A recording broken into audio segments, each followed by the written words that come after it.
The other marquee race in the mid-state is for Congress, and it is getting national attention. A longtime TV news anchor is once again trying to unseat Republican Scott Perry, but faced a spirited Democratic primary challenge from a Dauphin County commissioner.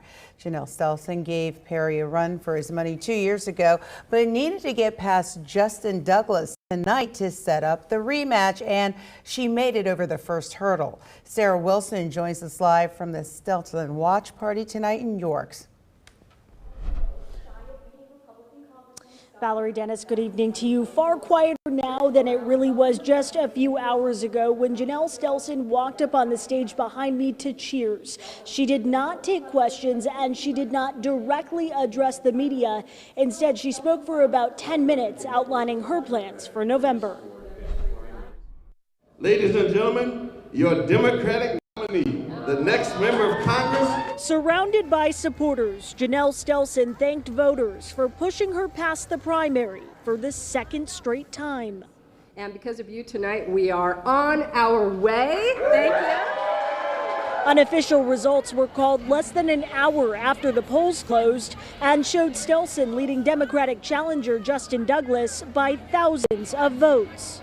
Together we can take this district. Let's go! And so once again, just like in 2024, the former TV news anchor will face incumbent Republican Scott Perry, who ran uncontested this primary and is seeking an 8th term. The stories about Scott Perry kept getting worse, and I was like, that's why I'm running for Congress. We're going to do this. Stelson has been highly critical of Perry throughout her campaign, bashing his economic policies and the war in Iran. Scott Perry, he's the guy. He voted for the tariffs that are driving up the prices of your groceries.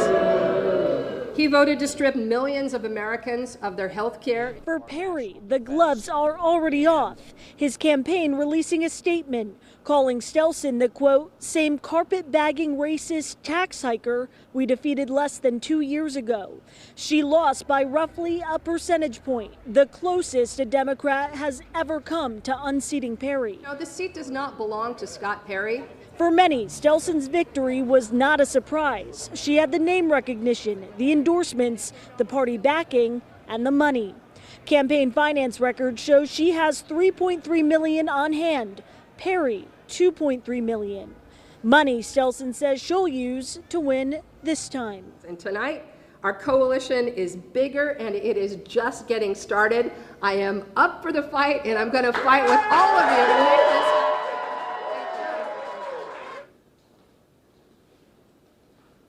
And I did reach out to Justin Douglas for comment. So far, no response. However, Janelle Stelson did say that he did call her briefly to congratulate her. We're live in York County. Sarah Wilson, ABC 27 News. Guys, back to you. Thank you, Sarah. Hi, I'm Eric Finkenbinder from ABC 27, and we're excited to announce the new ABC 27 News Plus app. Live stream newscasts or watch content on demand. This is different than the ABC 27 app on your smartphone. You can check this out at home, and it's very easy to use. With a Fire Stick, go to the homepage, scroll down to search. From there, enter ABC 27. Move over to the apps, and there we are. Click the icon and install. It's just that easy.